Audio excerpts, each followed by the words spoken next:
Good afternoon, everybody. Good afternoon. I'm Hiram Chodash. I'm Dean of the College of Law, and it's a great pleasure to welcome you to what is the second keynote address in this extraordinary conference on global justice. I want to thank you all for coming, welcome you all to the law school, and also to congratulate the Tanner Center and Tom Maloney in particular and his talented staff, not only for conceiving and putting on the conference, but especially for having partnered and collaborated throughout the campus. If you look at the organizing committee, if you look at the number of sponsoring institutions, to me, this is what we should be doing at a great university, is picking large, ambitious, capacious topics, getting the world's greatest experts to come to campus and embedding them in our own great worldwide experts here, and spending a couple days going from the great philosophies to the great economics to the great practicalities of localism. I would urge you all to try to get up to Fort Douglas this afternoon, and tomorrow we've got some outstanding panels. And again, I'm just so pleased both to be participating in the conference as well as to host it here today. We've got a fantastic keynote. Without further delay, I'm going to turn it over to my dear colleague himself, one of the leading experts on the history of international law, and certainly the leading expert, I believe, in looking critically at international law from a developing world perspective, our Thurman professor, Tony Young. Tony, thank you.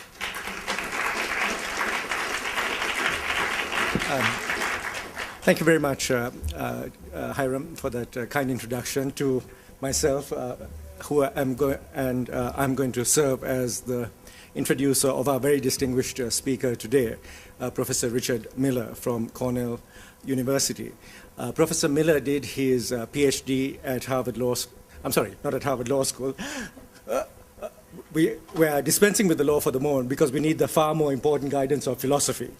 And so Professor Miller teaches at the philosophy department at Cornell, and he received his PhD in philosophy from Harvard University. Professor Miller, his main interests deal with social and political philosophy, and his writings and teaching focus on international justice, concern for topics such as the duties to help the global poor, the moral status of patriotism and of special duties towards compatriots, moral problems of globalization, global climate change, and the ethics of war. So as you can see, this is an extraordinarily wide range of topics that Professor Miller has dealt with. He'll be speaking today, as our program has told us, on the whole question of, after the American century, globalization, justice, and the global power shift. So I think this is an extraordinarily important and topical issue, and so we look forward to seeing what he has to say about it. But as my previous comments suggested, his range of interests extend far further. And what I find really interesting is the way in which he brings his philosophical analysis to topics which are not quite often covered, it seems to me, by experts in the whole question of philosophy and global justice. So I was very impressed and struck by the fact, for example, that he writes about issues such as questions of global justice and ethics in the context of rule of law projects. So the rule of law, how do we bring the rule of law to Afghanistan?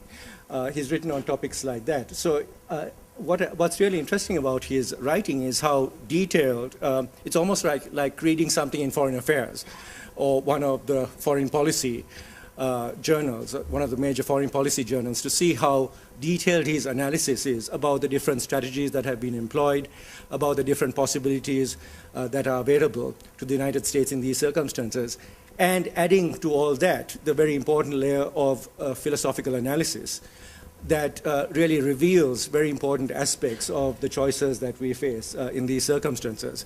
So I would highly recommend to you the articles he has written, for example, about American policy in Afghanistan. Should we actually negotiate with the Taliban, for example? What are the possible ways in which this whole conflict can be resolved from the perspective of ethics and political philosophy? In the old days, I would actually I point out he's written a very important book on the whole question of globalizing justice, the ethics of poverty and power. In the old days, I would wave a copy of his book to all of you, but here all I will do is wave a copy of my Kindle, which is where his book currently resides. So I suppose this is globalization in a certain way, and with that, let me introduce someone I think who has clearly established himself as one of the major figures in global justice, in the philosophy of global justice, along with people such as Peter Singer and Charles Bates and Thomas Pogge. So it is our great pleasure to welcome Professor Miller to the University of Utah.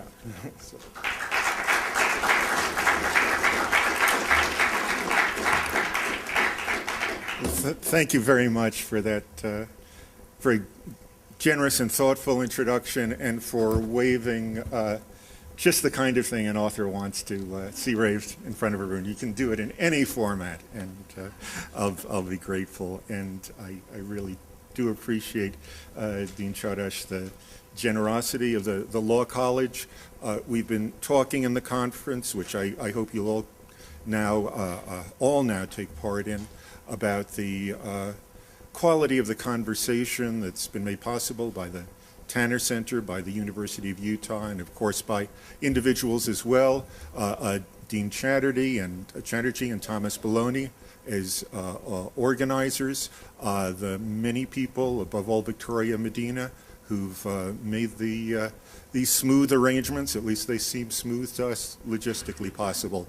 So a good conversation is what I'm joining. Here's my contribution, and I very much look forward to the questions and comments that you will have. It sometimes seems that the only growth field in American publishing is books on America's decline. Their titles run a gamut from Anxious Hope, That Used to Be Us, How America Fell Behind in the World It Invented and How We Can Come Back, Why the West Rules, For Now, to Utmost Resignation, Eclipse, The Post-American World, to Hyperventilation, When China Rules the World, In the Jaws of the Dragon. As those last lurid titles announce, the recurrent theme is the most striking aspect of economic globalization, the ascent of China. The onset of an international shift in prosperity and power is a time to reappraise transnational responsibilities. I'll investigate one vital part of this reassessment, asking what policies toward China a citizen of the United States should support or oppose in fulfilling her moral responsibilities. My answer will have two parts. First, I'll argue China's current combination of great economic progress and widespread poverty makes current U.S. demands on China concerning trade, finance, and climate change excessive, but makes the mildness of the U.S. government's actions on human rights appropriate. Second, the grand foreign policy strategy of the United States should accommodate the long-term shift of power toward China, in sharp contrast to the current policymakers' consensus that U.S. preeminence should be preserved as long as possible.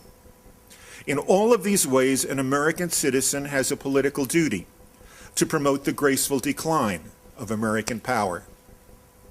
At the center of the foreground of any sketch of the end of U.S. preeminence is a comparison of growth rates.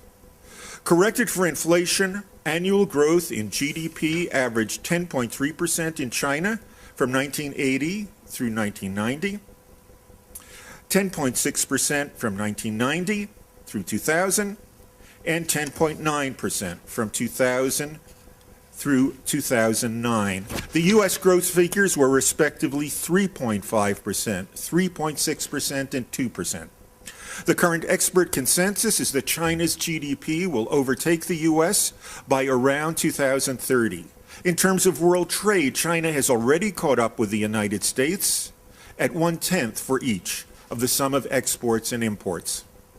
Still, a strong note of caution is needed. Preeminence in growth is not remotely preeminence in the status quo.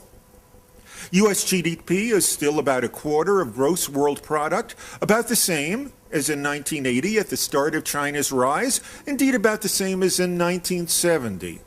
U.S. GDP is 2.5 times China's among a population that is less than a quarter of China's. Total U.S. military expenditures are currently 6 times China's, 30 times China's per capita. Above all, the persistence of dire poverty accompanies China's economic ascent. The lower of the two international poverty lines monitored by the World Bank is the average of the local lines in the 15 poorest countries. $1.25 a day at 2005 purchasing power parity. Although over 700 million fewer Chinese live below this level now than in 1980, think of what that liberation from poverty means historically. About an eighth still live below the line of abject poverty. Over 500 million fewer than in 1980 live below the higher threshold of $2 a day, corresponding to the median poverty line among developing countries as a whole, but about a third still live below that line. The poor of China are part of a striking feature of world poverty at the present stage of globalization. Most of the global poor live in industrializing middle-income countries. Half of those below $1.25 a day and 60% of those below $2 live in China and India alone. Since China's ascent is in the first instance economic, it brings to the fore the question of the extent to which America's transnational economic responsibilities have changed. In the era of globalization, export-led growth has been the most important route for escaping poverty. So U.S. policies in world trade and finance are potentially a major source of unmet responsibilities. An appropriate initial focus would be the international trade regime administered by the WTO. There, the joint commitments of governments to restrict their exercise of legitimate prerogatives have above all been shaped by threats of the United States to permit less access to its vast market from countries that got in its way. If the regime is unfair, its benefits to the United States are fruits of imposed injustice, generating a duty to make good. The moral yardstick for judging the fairness of the WTO is, in the final analysis, deliberative. Here's what I mean. In a world trade regime, governments share a commitment to give up prerogatives that they might use in seeking to advance the interests of their citizens. In the negotiations leading to this outcome, governments have responsibilities to one another, to show good faith in their arguments, and to seek an outcome that each can willingly uphold while fulfilling its responsibilities to its citizens. A trade agreement is fair only if it could result from deliberations in which those responsibilities are fulfilled. Now, in responsible deliberations, representatives of all countries, large and prosperous, as well as small and poor, would insist on an outcome in which their citizenries as a whole benefit from giving up policy prerogatives in the ultimate accord. Has to be some net benefit to the giving up, or you've broken faith with your own citizens. Otherwise, the surrender of prerogatives would violate responsibilities to those they represent. However, this requirement admits a broad array of packages, of restrictions, permissions, and means of coping with consequences of accords, subject to further negotiation. In choosing among these alternatives, the special needs of developing countries ought to have special standing. Suppose that a representative of a developing country is confronted by a proposed regime in which suffering among the people she represents is extensive and plausibly foreseen to be substantially greater than in an alternative providing her country with greater trade access to other countries, wider recourse by her government to measures it regards as useful means of overcoming economic burdens, or more resources for alleviating harms of disruption from imposed trade policies. As a responsible representative, she must count this as a serious reason to reject the proposal. To fulfill her responsibility to deliberate in good faith, the representative must also take account of similar concerns to avoid suffering among their people on the part of other representatives, giving them weight in proportion to the seriousness of the concern. The trade representative of China has to give serious weight to the considerations of suffering of the trade representative from Ghana, and perhaps that means giving them more weight if more suffering will result from a regime that she favors. To assign appropriate weight, one could consult a version of John Rawls's veil of ignorance, the right balance in considerations of extent and depth of poverty, extent of relief and accommodation of desires for prosperity would be achieved in the package all would choose, pursuing the material interests of self-respecting people behind a veil of ignorance of where they lived. So far, responsible deliberations would favor something like the bias toward the poor of Andrew Charlton's and Joseph Stiglitz's doomed proposal for reform of the current WTO regime. Abolition of all trade barriers toward developing countries on the part of countries with economies that are larger, as measured by total GDP, and richer as measured by per capita GDP, with no such requirement in the other direction. The realities of the regime are very different. In the World Bank's estimate, low-income countries in 2006 to 2009 face the equivalent of a 19% average tariff barrier in access to the rest of the world. And lower middle-income countries face the equivalent of a 14% barrier, 9% in the case of China, while high-income countries face the equivalent of 8%, 10% in the case of the United States. So in tariff equivalent, the barrier faced by China was about the same as the barrier faced by the United States, although the issue for China is escape from stultifying poverty, as it isn't for the United States.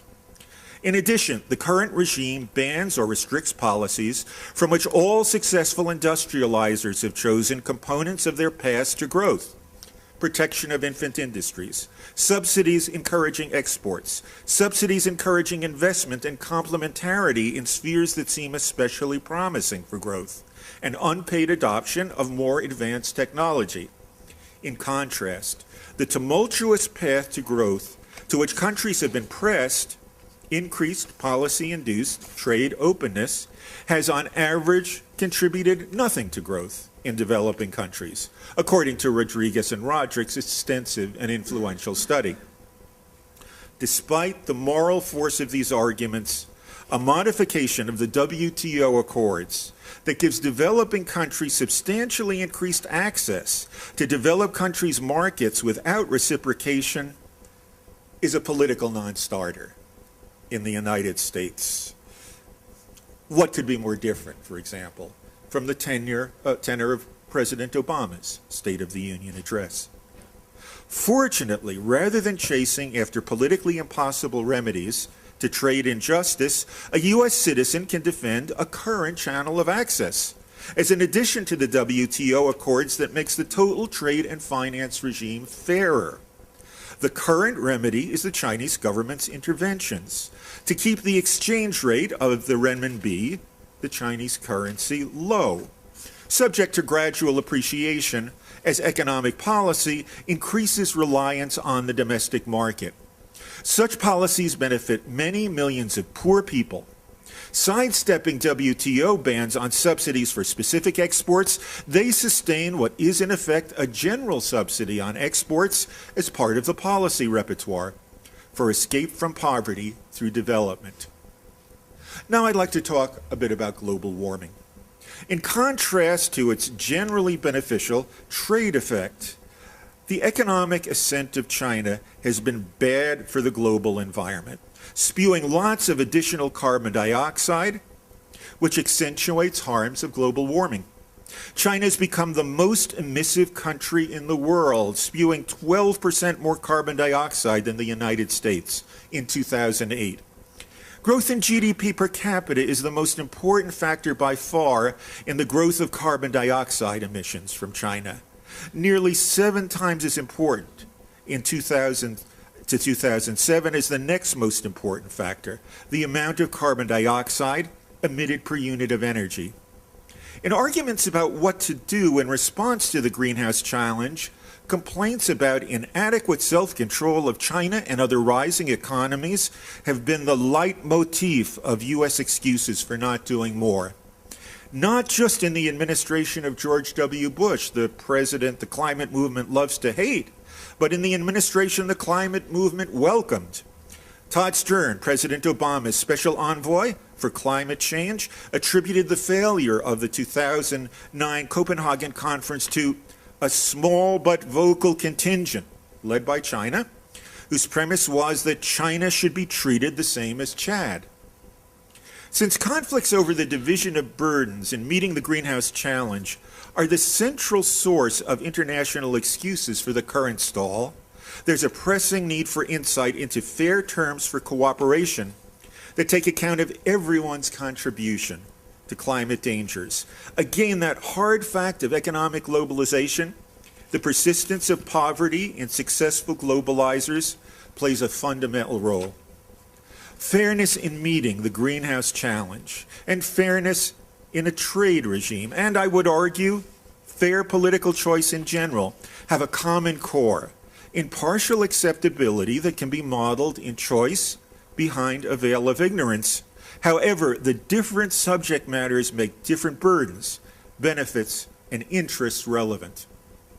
Rather than requiring a package of commitments to relieve greenhouse dangers that permits each citizenry as a whole, that benefits each citizenry as a whole, remember I said that was the appropriate requirement for joint commitments to reduce trade barriers, we ought less permissively to require either net benefit or, in the case of serious emitters, the absence of serious loss.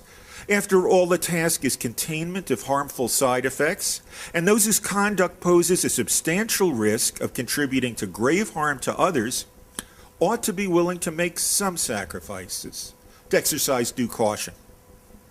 Within the vast array of policy packages admitted by this filter, the precept of fairness is support a set of policies for coping with greenhouse gas-based climate change that produces an impartially acceptable set of burdens.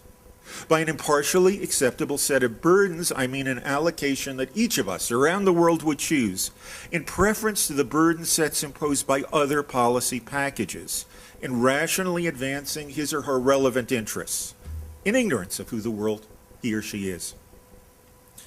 The relevant burdens include losses due to the economic impact of emissions reductions, harms due to unmitigated climate change, and inferior future opportunities to make use of the common atmospheric sink. Those who suffer more than they would in the impartially acceptable arrangement could only willingly support the actual alternative if they took their interests to be less important than others. Such a regime is no basis for willing cooperation among equals.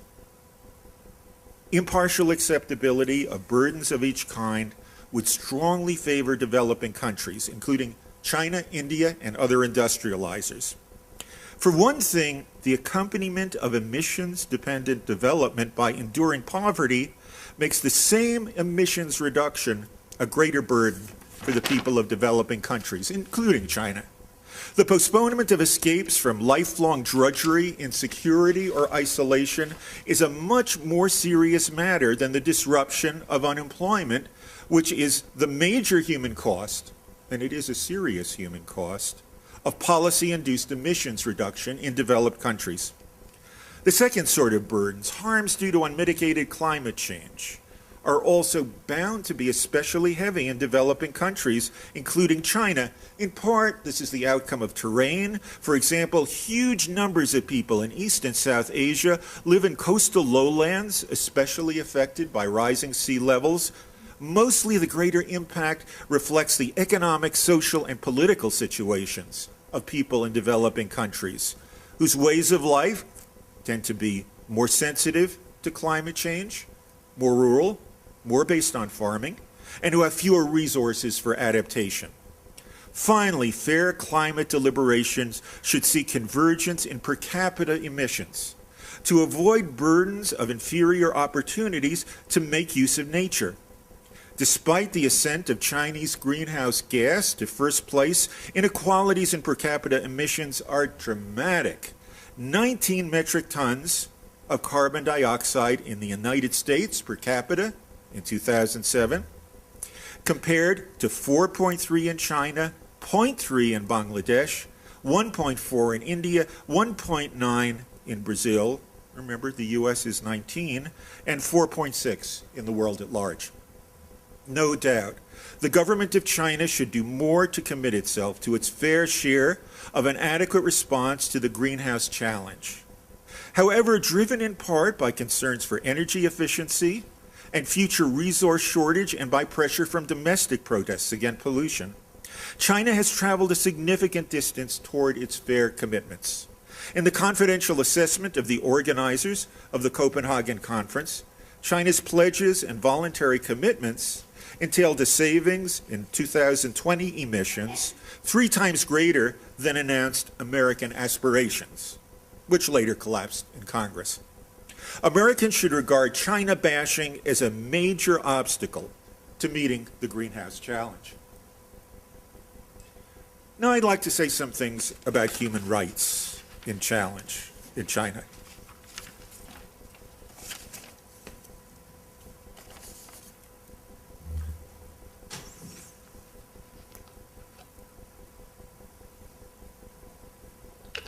In addition to taking account of harmful side effects of China's growth, the choice of what U.S. policies to support or oppose in the current era of transition must take account of the human rights abuses that have accompanied China's ascent.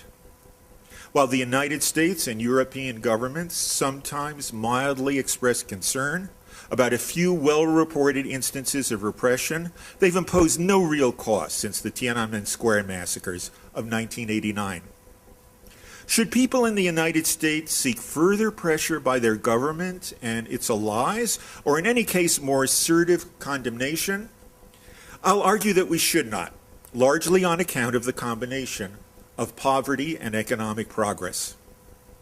An assessment of international responsibilities in defending human rights in China must confront 3 truths, each of which distracts from the others. The first is the abundance of episodes in which Chinese officials interfere with the exercise of morally important civil and political liberties. The most frequent abuses are part of a battle to protect corruption. Throughout China, local officials have extorted bribes, imposed excessive taxes and fees, confiscated land for factories or apartment houses without adequate compensation for their own or their cronies' benefit, and extracted illegitimate benefits from the management, privatization, or lax supervision of enterprises. When complaints against such wrongs go public, local officials sometimes respond with loathsome abuse. In the sphere of national politics, potentially influential challenges to the political monopoly of the Chinese Communist Party risk severe repression. The most prominent current example is Liu Xiaobo, winner of the 2010 Nobel Peace Prize, imprisoned for his leading role in writing and circulating Charter 08, a stark challenge to the Chinese Communist Party for, in its words, crushing and stripping away the rights of citizens, raising the possibility of a violent conflict of disastrous proportions, which was initially co-signed by 302 activists. The first grim truth of repression suggests that the Chinese Communist Party rigidly enforces its dictates and stifles criticism. But the second truth is that the Chinese political norm includes widespread and often fruitful contestation of officials' acts, claims, and standing. According to China's Ministry of Public Security, there were 74,000 so-called collective incidents in 2004, demonstrations and confrontations involving 3.76 million people, a tally that grew to 87,000 incidents in 2005, after which public release of these figures stopped. About 11.5 million petitions protesting local officials' abuses were received by higher-level authorities in 2005, when about 6 million complaints were pursued in the court system. The protesters, as well as the petitioners and litigants, nearly always present their grievances as complaints against the violation of national policies of the Chinese Communist Party. Notable aspect of the protest of the villagers of Wuhan against shenanigans that they saw in the sale of public land leading to their seizure of the village. They appealed to the center, and in fact the leader of the protest was made leader of the village by the chief of the province in which Wuhan is located. Well, of course, that might just be a tactic appealing to the center. If you only knew, you would be on our side. But it seems to express a genuine sentiment, not just a tactic. This view that the center is on our side is reflected in responses to surveys, which, like all that I will cite, are organized by academics or institutions based outside of China, in which respondents freely voice fierce complaints about officials who could hurt them. In 2009, 96% said in a nationwide survey that they were extremely or relatively satisfied with the central government. In a rural survey, 87% agreed or strongly agreed that the center supports peasants in defending their lawful rights and interests. To a significant extent, this compound of bitterness and hope responds to China's characteristic combination of progress, poverty, and vastness. The population of China is half again greater than the total population of North and South America, including the Caribbean, and is diverse in culture and vernacular languages. In urban areas on the coast, such as urban Shanghai, per capita income at purchasing power parity was around $7,500 in 2008, the level of Tunisia and Jamaica, while it was about a tenth of that in rural areas of the poorest western provinces, the level of Ethiopia. Under 5 mortality, a basic measure of public health, was 7 per thousand in urban China as a whole, the level of Poland, while it was 23 per thousand in rural China, the level of Nicaragua. The market-driven growth responsible for China's great yet highly uneven progress has depended on devolution of responsibilities for economic development, revenue, and public provision onto local cadre displaced throughout this vast and diverse population. Some cadre have abused their prerogatives and have viciously defended their gains. But local contestation has an impact. Protests, even violent ones, against locally imposed fees and taxes, industrial pollutions, irregularities in local elections, and the requisitioning of land sometimes succeed. In one survey of rural petitioners, 39% were satisfied with the results they had already obtained. More important, nationwide, though locally dispersed protest and complaint seemed to stimulate implementation of corrective policies from the center.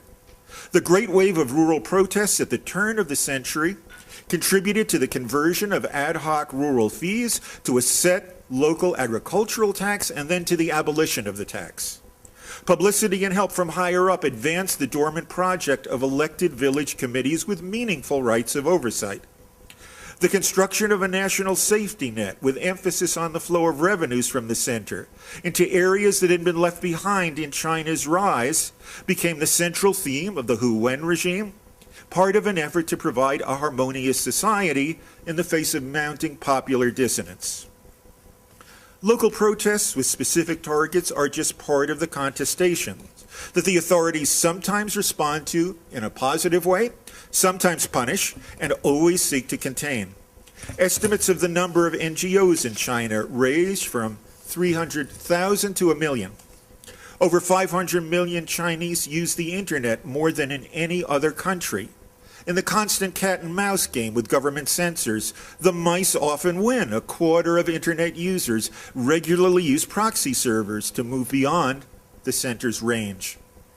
The first grim fact of repression, and the second inspiring fact of resilient contestation, suggests that the rapid establishment of democratic rights is what China needs and what influential foreign governments should press on Beijing. But a third consideration points in the other direction. The Chinese Communist Party's central moral foundation for maintaining its political monopoly and restricting civil and political liberties to this end is not clearly wrong. The government defends restrictions of dissent and association as postponing the full realization of human rights in order to strike an appropriate balance now between rights to political freedom and the right to freedom from severe poverty.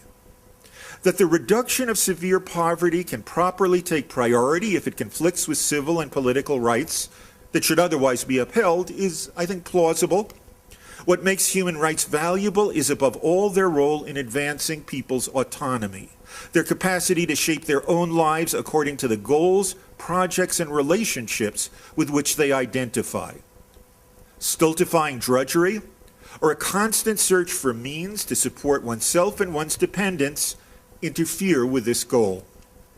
The more controversial premise of the CCP's central argument is that restrictions on political expression, association, and democratic rights in China reduce severe poverty by stabilizing and strengthening governance. This premise seemed worth taking seriously when the argument was advanced in a white paper on human rights in China in 1991, and it does not seem foolish today. China's growth has depended on stability in the face of rapid economic and social change, and on agile political management of the times and places and modes of greater openness to capitalist competition. The political challenges are still severe. Reduction of stark inequality and the demanding task of constructing a safety net, while deconstructing state-owned enterprises, still producing about a third of GDP, with about a third of the urban labor force, require constant containment and accommodation of competing interests. While human needs and development priorities entail greater state support for health care and pensions, macroeconomic stability, as important as ever for China's growth, is politically hard to sustain in the face of underlying legitimate demands. Who is right about the consequences of either staying in the Chinese Communist Party's path in governance or quickly implementing the demands for multi-party electoral democracy and the separation of powers of Charter 08? The uncertainty of the answer gives a decisive role to certain aspects of Chinese politics that make increased foreign pressure irresponsible. First, when the impact of a change in the course of government is uncertain and might be quite harmful, pressure for change from outside ought to be responsive to the will of those whose morally serious interests are in jeopardy. After all, pressure to change course that opposes the reasonable desires of those who must live with the consequences undermines the very value of autonomy that makes human rights important. There is considerable evidence that the majority of those whose serious relevant interests are at stake favor the present course of governance in China. For example, in the 1910 Pew Global Enterprise survey of 22 governments, 87% of Chinese respondents said that they were satisfied with the way things were going in their country today. This compared with 50% in the next most positive country, Brazil, and 30% in the United States. In addition to respect for local sentiments, assertive intervention ought to be constrained by awareness of the consequences of provoking Chinese nationalism. Far from reducing moral inertia in movement toward more freedom, U.S. intrusiveness adds popular strength to the most regressive forces, tying their cause to the patriotism expressed in the huge sales of nationalist tracts, such as The China That Can Say No, and the national fury in response to the bombing of the Chinese embassy in Belgrade during the NATO campaign against Serbia. If China were not the site of vigorous, fruitful contestation, transnational responsibility might dictate recurrent, assertive condemnation by governments and intergovernmental institutions and the imposition of human rights conditions on the promotion of Beijing's diplomatic goals to make up for the absence of a counterweight to the inevitable self-protectiveness of the party leadership. One knows that a time will come in which the justification for the one-party democracy will stop being good, and of course, the Standing Committee of the Politburo will still try to hold on to power. People love power. But because of the actual state of contestation, Combined with the state of Chinese opinion and uncertainty concerning the proper course of human rights in China, this strengthening of pressure from foreign governments and multi-governmental institutions would be self-righteous irresponsibility. I've put Tibet and Xinjiang to one side, and it really is important and it really is different. I think for reasons of time, I'll just leave that to discussion, because now I want to turn to the most important political choice in the world today. So far, the catalog of America's transnational responsibilities has addressed the current stage in the global power shift, in which China has not risen beyond widespread poverty, and in comparison with the United States, has a smaller economy and a puny military. However, the most important choice in global politics, the grand foreign policy strategy of the United States, is more far-sighted. Despite their sometimes fierce disagreements, those with serious influence on this choice agree that its proper goal is the preservation of U.S. preeminence in power for as long as possible. If you read neoconservatives, if you read people such as Stephen Wall and Leslie Gelb, who are in the lead of the liberal establishment in foreign policy, there is no disagreement. Perhaps the most important consequence of China's rise is the moral challenge it poses to this consensus. The goal of preserving American preeminence in power for as long as possible would require the continuance of America's vast military apparatus, along with dispositions to use that destructive power that greatly endanger humanity, or so I shall argue. The likely benefits of preserving American preeminence as long as possible do not justify those dangers, in part because of the inevitability of China's rise. So morally responsible political choice requires support for a strategy of graceful decline. With 6 times the military expenditures of China, vast superiority in military technology, and 662 bases in 38 foreign countries, compared to China's none, the United States has robust qualitative military superiority, in contrast to its dwindling advantages in economic resources for transnational influence. These military advantages would be of little use if China only competed with the United States through transactions on world markets. But economic needs and territorial interests dictate competition between their governments for influence over other governments. China's mounting needs for natural resources are pursued not just by purchases on world markets, but through agreements with governments for extraction, transport, and secure long-term provision. As China's economy matures, the Chinese government and Chinese enterprises will have a growing interest in developing countries in profitable contracts for improvement of infrastructure, preferably oriented toward future use of Chinese goods and services, prime opportunities for direct investment, and advantageous provision of financial services. In competition for these benefits, above all competition with the United States and U.S. firms, bilateral government agreements and preferential ties among officials play a fundamental role. The goal of extending political influence is especially salient, and the threat to American influence especially clear where territorial sovereignty is in dispute. Like all Chinese leaderships and the vast majority of the people of China, the Chinese Communist Party regards Taiwan as an integral part of their country. The CCP has no current interest in forcibly incorporating the angry citizenry of a thriving Chinese democracy into their present polity. And the fate of Hong Kong indicates that the remaining political differences could be accommodated if growth of democracy on the mainland and economic integration facilitate future political reunion. But reunion would deprive the United States of a staunch ally and shake the confidence of governments throughout the world in the virtues of U.S. support. In the South China Sea, China advances claims with a substantial historical basis, primarily contested by the Philippines and Vietnam to the Spratly Islands, meager coral outcroppings with a total surface of 10 square kilometers, control of which would place over 160,000 square kilometers of sea zone in China's territorial waters. Oil reserves on the scale of Kuwait's lie in this zone. These economic needs and territorial rivalries are important motivations for China's pursuit of heightened transnational influence in competition with the United States.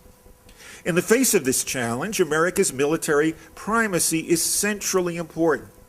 Security guarantees and arms transfers are a basis for alliances, sometimes strengthened by governments' need for help in maintaining control over their own subjects, or countering the demands of regional rivals.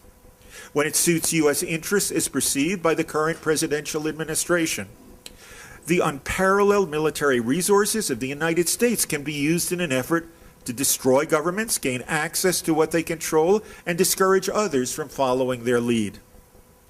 In the leading geographic areas of disputed sovereignty, the U.S. has ultimate veto power on account of naval supremacy. The role of U.S. military primacy in protecting preeminence from the Chinese threat is already a major theme of U.S. foreign policy forcefully proclaimed by the Obama administration.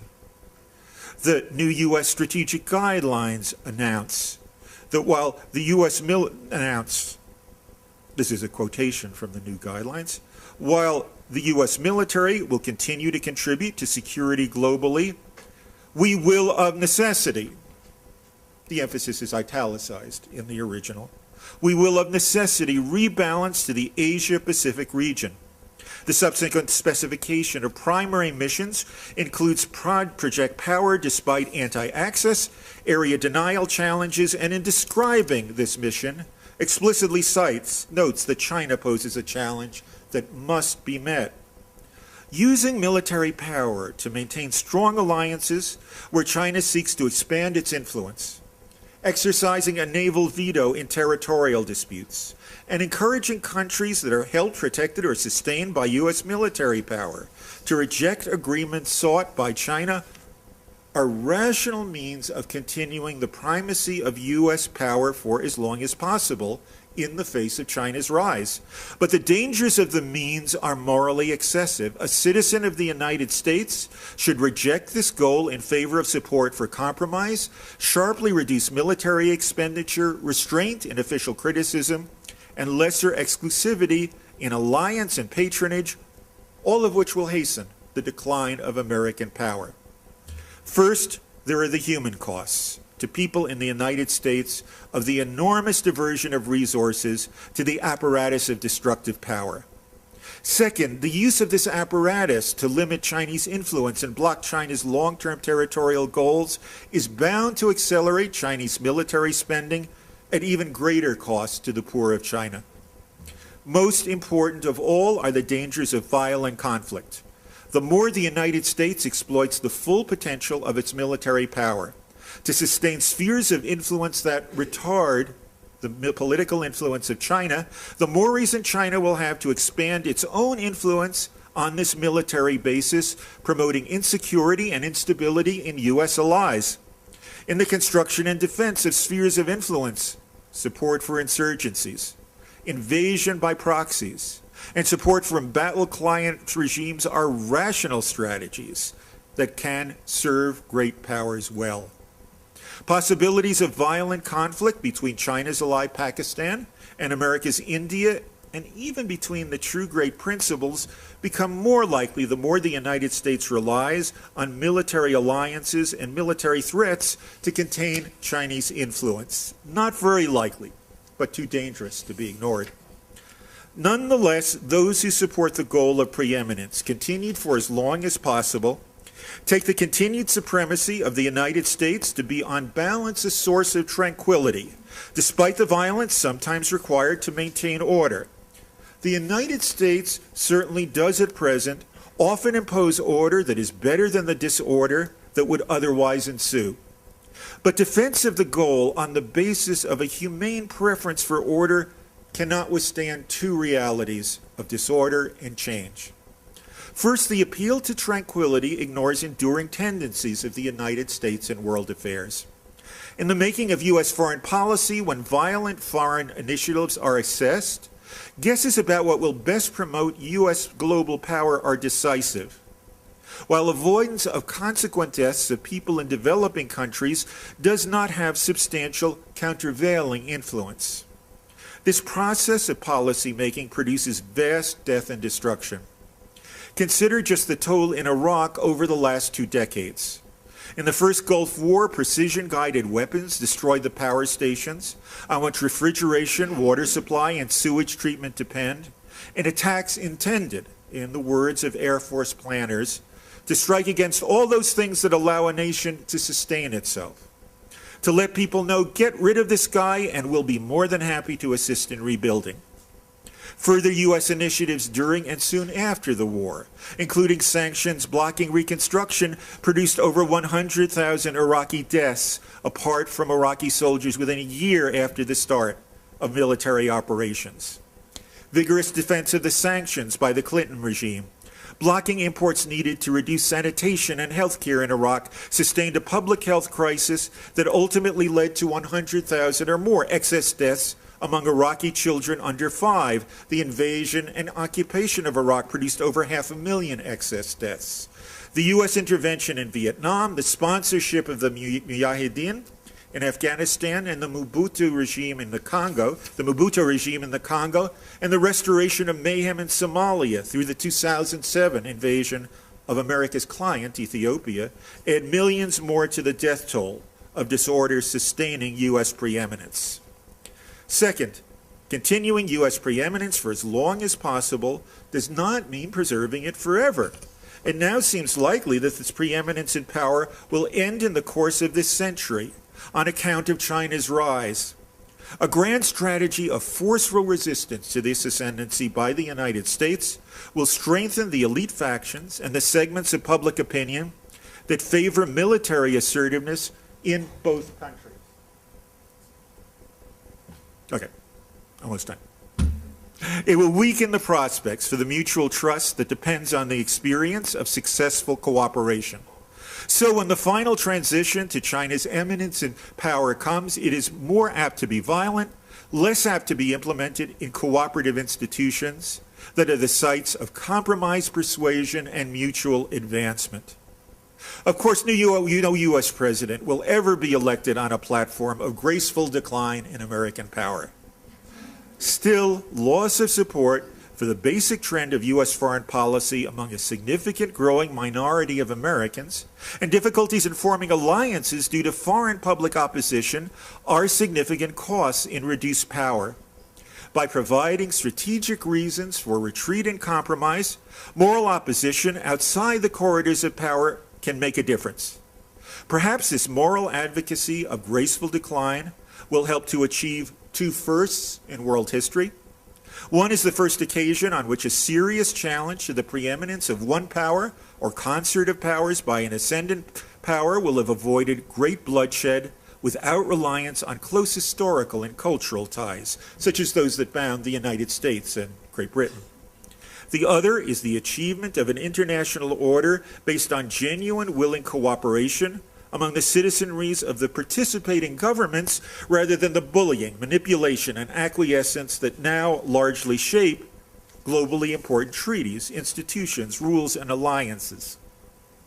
The moral advocacy of graceful decline in American power might be part of a process that makes the ancient dream of a political order modeled on the mutual respect of friends into a global reality. Thank you.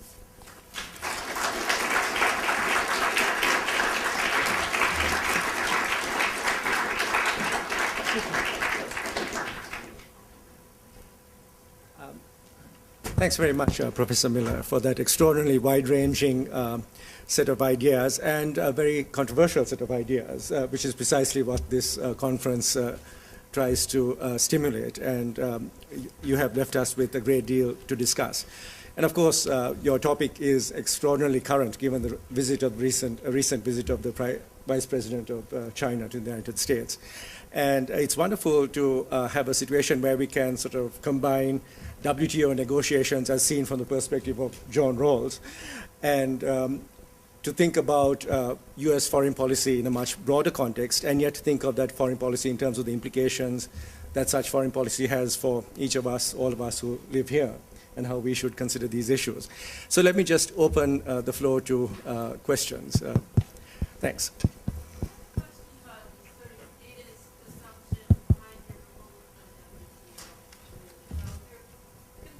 Global poverty, you might, so if you're concerned about global poverty, you might think that if you just allow developing countries to choose the policies they want with respect to trade, they're going to harm other poor groups sometimes. So, you know, if you have barriers to protect your markets when food prices go up, but you're an food exporting country, that raises the prices for other poor countries to buy food, for instance.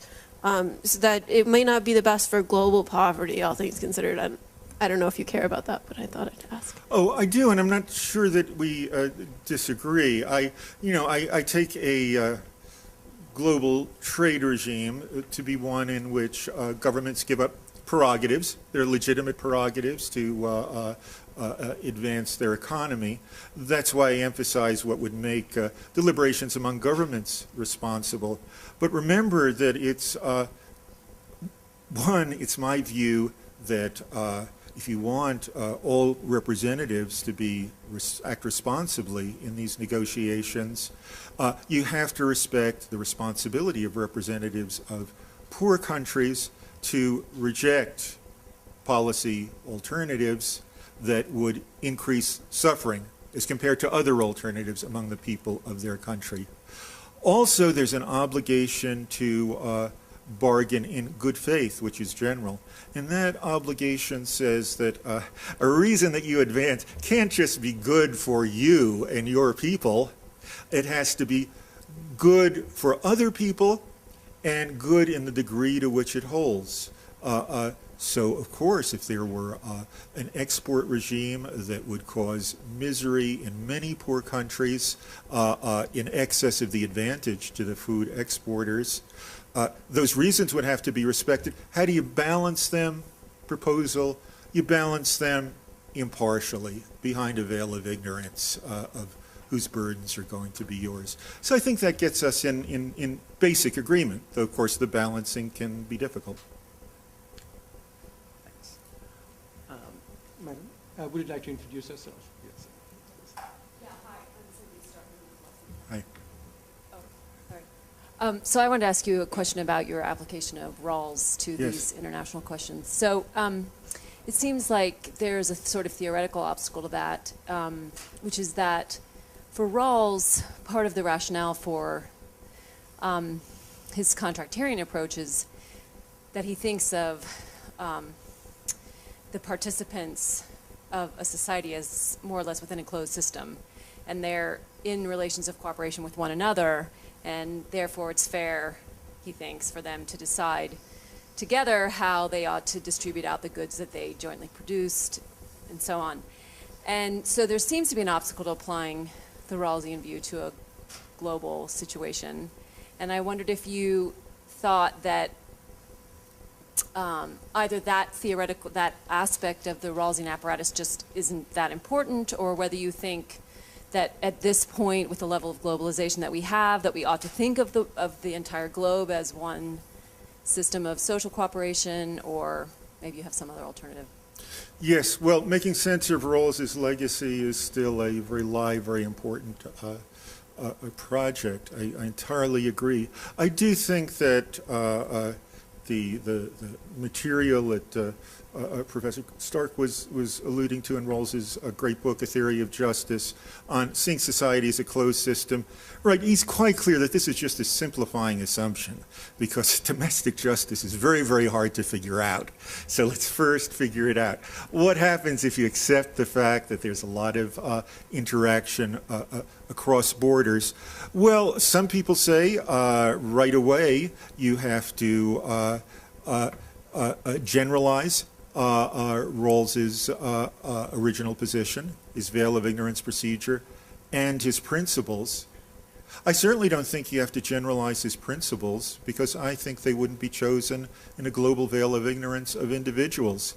And that's because people have fundamental interests in association, in reciprocity, in trying to get ahead self-reliantly with a preference for the help from others with whom they reciprocate. People have fundamental interests which, looking to the world at large, are going to mean that they're not going to favor a situation in which, say, the United States would contribute to making a middle-income country even more prosperous, even if no one was living in dire poverty. I do think that if you were to globalize with the right fundamental interests, you would want there to be a commitment to relieve dire poverty, because that interferes with the autonomy that ought to be a fundamental interest, and is Rawls's interest. Not the same as reducing inequality, it would be there. Should one extend the original position worldwide to everything? I'm doubtful of that. I think that people have an obligation of humanitarian assistance to help people in general, but nothing more. It seems to me that what pushes then to some limited uses of the original position is specific interactions into which they enter. I mentioned some good ones, like trade regimes and climate change regimes. Also, if there are bad interactions, there are duties to make good. But in those limited cooperative interactions, where people have to give up prerogatives that are rightly theirs, yeah, you apply the veil of ignorance procedure, but in a limited way. So just, I think what I've done is I've described a variety of options for movement beyond the assumption for the sake of argument. I think the first kind is sympathetic to Rawls's actual move, but one or the other is right. Thanks.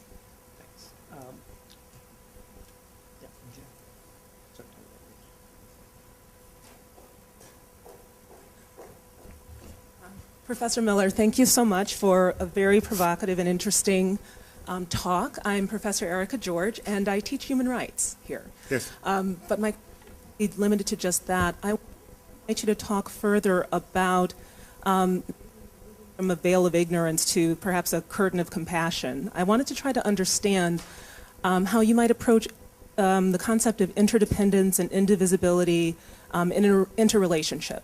So in your human rights portion of the talk, you spoke about imagining a China that would first focus on economic needs, socioeconomic rights, and then later move to thinking about political and civil rights.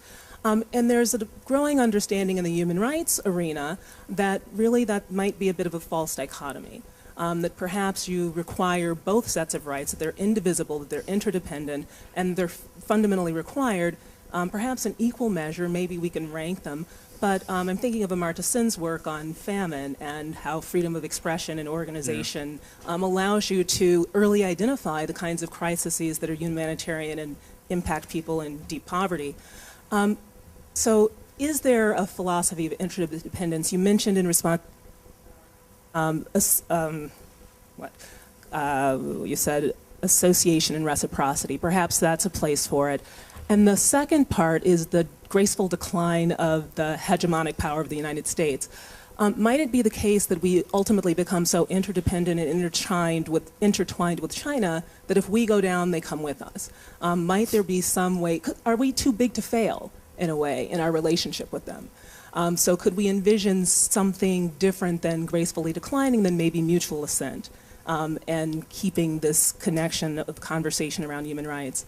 In fairness, I think you limited it to governments, but there's a vast global human rights movement that's non-governmental, that's committed to helping dissidents in China. So. Yes, and I certainly didn't mean to exclude. They're playing an important role, especially in providing resources for sources of contestation in China, who need resources and who need their morale to be confirmed by international support. Let me first talk about human rights, and then the thought that in genuine interdependence might avoid the disasters of conflict that worry me.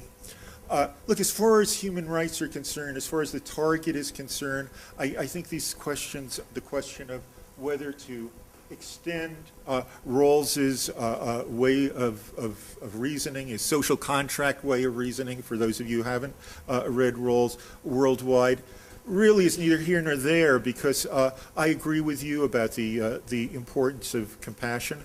I think that we all ought to be sufficiently concerned with neediness worldwide, that we do things, we have a disposition to do things to help the needy that don't significantly worsen our lives. Otherwise, we just don't show respect for the moral equality of people around the world. So I think the question is the target, and is the investment of energy, prestige, imposition of conditions on diplomatic relationships that wouldn't have any great cost for the United States, properly invested in condemnation of, in the attempt to limit the restrictions on civil and political liberties in China. There, I think, and I think Amartya Sen would not disagree, that the famine argument doesn't show that there's no need to make concession in the sphere of civil and political liberties in the interests of subsistence rights. It's true that without any freedom of the press, without any listening to the complaints of those farther down, you can get utterly disastrous famines, and the famine under Mao is a prime example.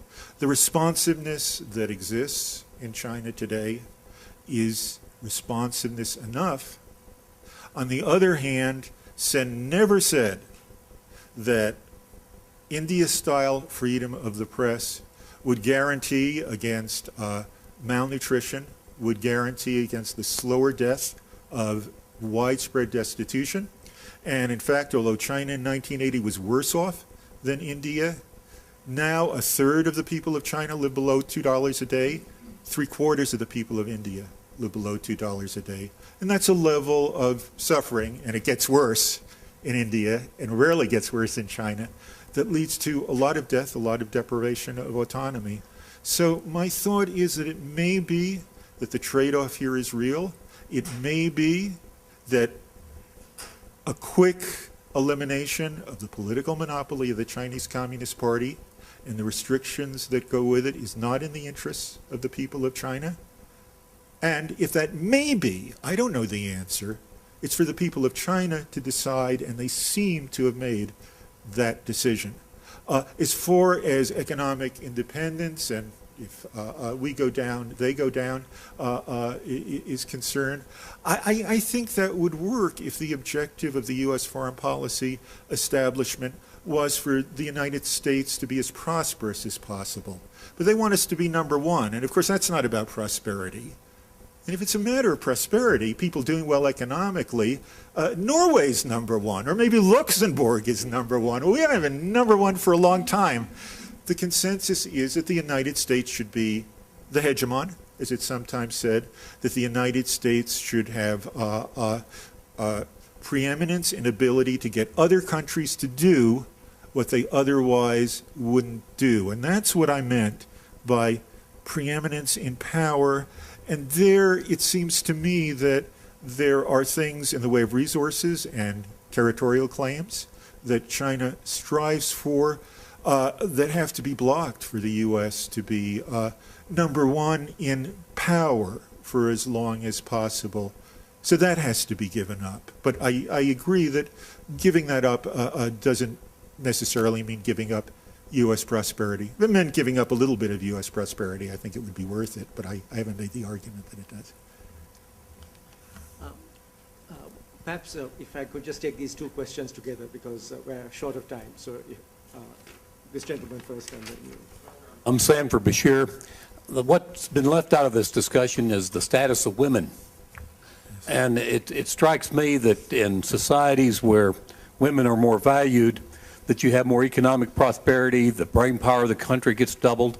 And in India, with forms of birth control now and selection of men, we're going to have, in the near decades, tens of millions more men, and each one of those young men in those societies, both in India and in China, And I kind of wonder what in the world is that going to do to the world stage and the chances of war when you have tens of millions of young men in two countries, the two largest countries in the world. Thanks. And this gentleman That's had a actually question. kind of a double question. Okay. And this gentleman had a question. So, so we'll just take those two together. And we've got about 3 minutes for your discussion. Yes, please. Mehram Mazinani, PhD student in Middle East Center and Political Science. Well, I wanted to make a confession, actually, because I recently read your article, Moral Closeness and World Community in Professor Chatterjee's class. And every paragraph that I read, I was like, that can't be right. There's, seriously, and I was like, because of X, Y, Z, that can't be right. But in the next paragraph, you answer all my questions. And What a relief. I love the article, and I'm actually using your article in my dissertation. But there's just one question that I would like to address now here, which is, well, I have to crudely simplify your argument. You say, if I harm you, I have to make up for it. Like, put it very simply, if I do anything against you, if I force you, if I harm you, I can make up for it. I have to compensate. And since we're living in democratic community or country, there are mediums through which I can be legislative agents. That is political freedom, because I can participate in political affair. And then you say, even if I don't harm you, still I'm responsible because you're a citizen of my country, because we are a part of a common project, which is nation state. And then you argue that it's not optional, it's a duty, it's an obligation to take care of each other. First, because of harm, second, because of the common project. Now, how can we apply this argument to a non-democratic society in which people do not have political freedom to engage with the life of the state? People do not have a chance to harm each other, and they are not a part of a common project because it's not a nation state. And yes, how would you define duty and obligation in a non-democratic society? Well, no, so just to say, 3 minutes, would that be sufficient? just as a start, maybe we can talk afterwards. It seems to me there are political choices and political choices. And first, in response to the second question, voting for one party or another, sometimes with your fingers on your nose in this country, though I do it, and I'm gladly, is not the only way to make a choice that should be exercised responsibly. I started to discuss polity, a process of governance in China, in which those choices, though largely non-electoral, are made, and there's a duty to make them responsibly, and people certainly depend on others' goodwill in their political choices in order to advance their country. Lots of people in China, young men, actually, a problem of China because of the one-child policy is the problem of aging of the population. So let me just say that I appreciate demography as something, but I think it's important that demography isn't everything. Yes, having lots of young people who are unemployed around, or whose education isn't being taken advantage of, is a recipe for discontent and disorder. It can move in productive relations, as in the Arab Spring. And if an economy is steadily technologically upgrading, which has been the great achievement of China, then the education, the learning, the aspirations of those people can be absorbed. So that's the challenge of youth in a developing country. Thanks very much, Professor Miller. I feel very bad about cutting you off. So let me just use that as a basis for saying that we can hear Professor Miller speak again from 2 o'clock to 4 o'clock. We have a session tomorrow at Fort Douglas that will, in a way, conclude the conference. And a number of other distinguished speakers will be involved. Devon Hale from the University of the Medical School, and Polly Wiesner from Anthropology. Also, we can't allow the dean, who is one of the outstanding deans of this country, I think, in terms of appreciating the whole question of globalization and global justice. We can't allow him just to confine himself to introducing people. He will be actually speaking on this topic tomorrow afternoon, so I would urge all of you to think about attending. And again, thanks very much, Professor Miller. Globalization in a certain way, and with that, let me introduce someone I think who has clearly established himself as one of the major figures in global justice, in the philosophy of global justice, along with people such as Peter Singer and Charles Bates and Thomas Pogge. So it is our great pleasure to welcome Professor Miller to the University of Utah. So.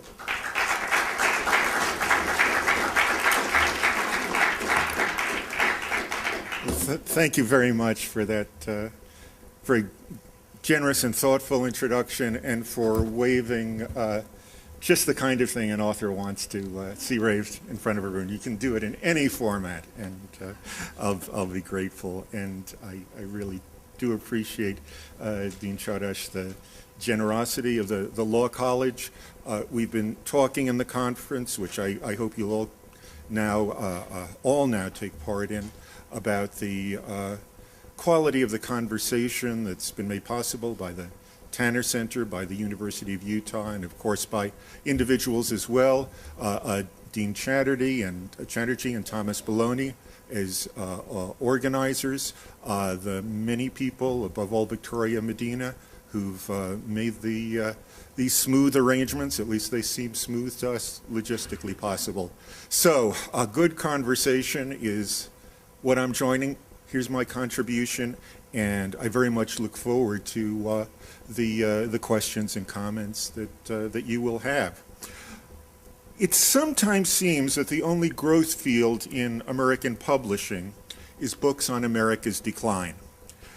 Their titles run a gamut from Anxious Hope, That Used to Be Us, How America Fell Behind in the World It Invented and How We Can Come Back, Why the West Rules, For Now, to Utmost Resignation, Eclipse, the Post-American World, to Hyperventilation, When China Rules the World in the Jaws of the Dragon. As those last lurid titles announce, the recurrent theme is the most striking aspect of economic globalization, the ascent of China. The onset of an international shift in prosperity and power is a time to reappraise transnational responsibilities. I'll investigate one vital part of this reassessment, asking what policies toward China a citizen of the United States should support or oppose in fulfilling her moral responsibilities. My answer will have two parts. First, I'll argue China's current combination of great economic progress and widespread poverty makes current U.S. demands on China concerning trade, finance, and climate change excessive, but makes the mildness of the U.S. government's actions on human rights appropriate. Second, the grand foreign policy strategy of the United States should accommodate the long-term shift of power toward China, in sharp contrast to the current policymakers' consensus that U.S. preeminence should be preserved as long as possible. In all of these ways, an American citizen has a political duty to promote the graceful decline of American power. At the center of the foreground of any sketch of the end of U.S. preeminence is a comparison of growth rates. In looking critically at international law from a developing world perspective, our Thurman professor, Tony Young. Tony, thank you.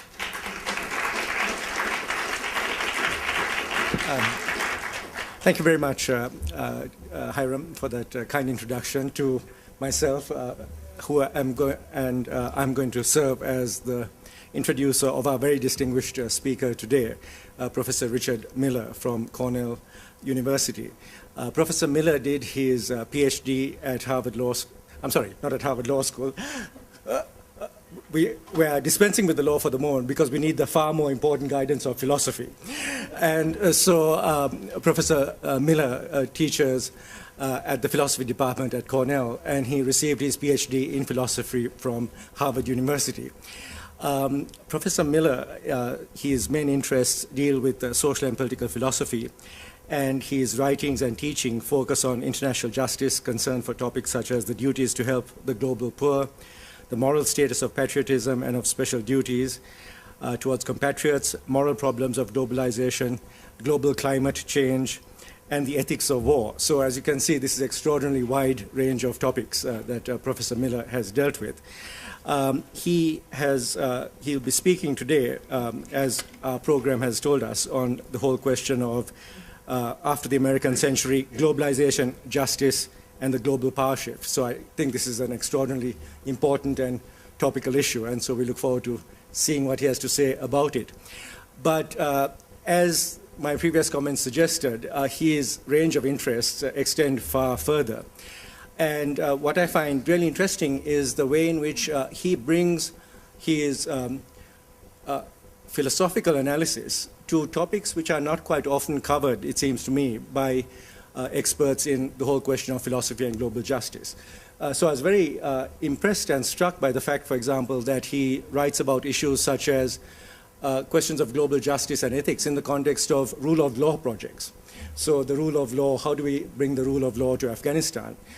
He's written on topics like that. So what's really interesting about his writing is how detailed, it's almost like reading something in Foreign Affairs or one of the foreign policy journals, one of the major foreign policy journals, to see how detailed his analysis is about the different strategies that have been employed, about the different possibilities that are available to the United States in these circumstances, and adding to all that the very important layer of philosophical analysis that really reveals very important aspects of the choices that we face in these circumstances. So I would highly recommend to you the articles he has written, for example, about American policy in Afghanistan. Should we actually negotiate with the Taliban, for example? What are the possible ways in which this whole conflict can be resolved from the perspective of ethics and political philosophy?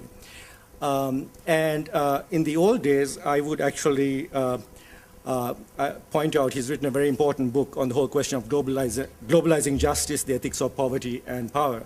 In the old days, I would wave a copy of his book to all of you, but here all I will do is wave a copy of my Kindle, which is where his book currently resides. So I suppose this is